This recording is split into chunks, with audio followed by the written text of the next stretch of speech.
বলছি যারা এই দেশকে ভালোবাসে, দেশের প্রতি যাদের ভালোবাসা আছে তাদের প্রতি যেন ভোটটা দেন। যারা মিথ্যার ব্যবসা দিয়ে করেন, যারা ধর্মের ব্যবসা করেন, তাদের হাত থেকে যেন দেশটাকে বাঁচিয়ে রাখেন। কেমন প্রতিদ্বন্দ্বিতা আশা করছেন এবারের নির্বাচনে? কেমন প্রতিদ্বন্দ্বিতা হবে? নির্বাচনে আমি কাউকে দুর্বল মনে করি না। গণভোটের ব্যাপারে কি বলবেন?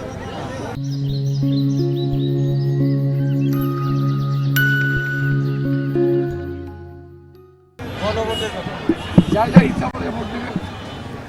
ভোটের পক্ষে বলবেন কিনা? আচ্ছা, অনেকেই তো গণভোট বুঝে না, তাদেরকে কি বলবেন? গণভোট কিন্তু অনেকেই বুঝে না। যারা গণভোট বুঝে না তাদের জন্য গণভোটটা করা হয়েছে।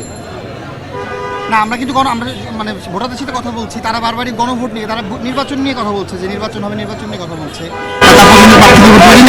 গণভোট নিয়ে তারা জানে না। আমি আপনাদের কথা বারবার বলছি, আগে বলছি, এখনো বলি, যারা গণভোট নিয়ে মাথা ঘামায় না, যারা গণভোট বুঝে না, তাদের উপরে এরা চাপিয়ে দেওয়া হয়েছে। এটা আসলে এটা অনেক কোর্স করে বুঝিয়ে তারপর মানুষকে এই ভোটটা আনা উচিত ছিল।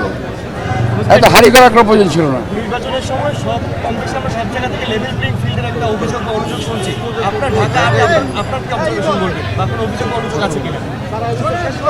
আমার পরিষ্কার অভিযোগ যে এই নির্বাচনের সময় কোনো বিশেষ দলকে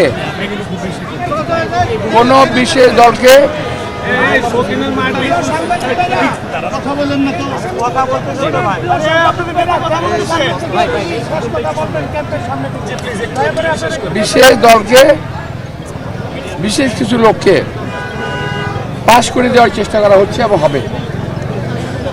এটা হলো আমি আগে বলছি, এখন বলছি, আগামীতেও বলবো।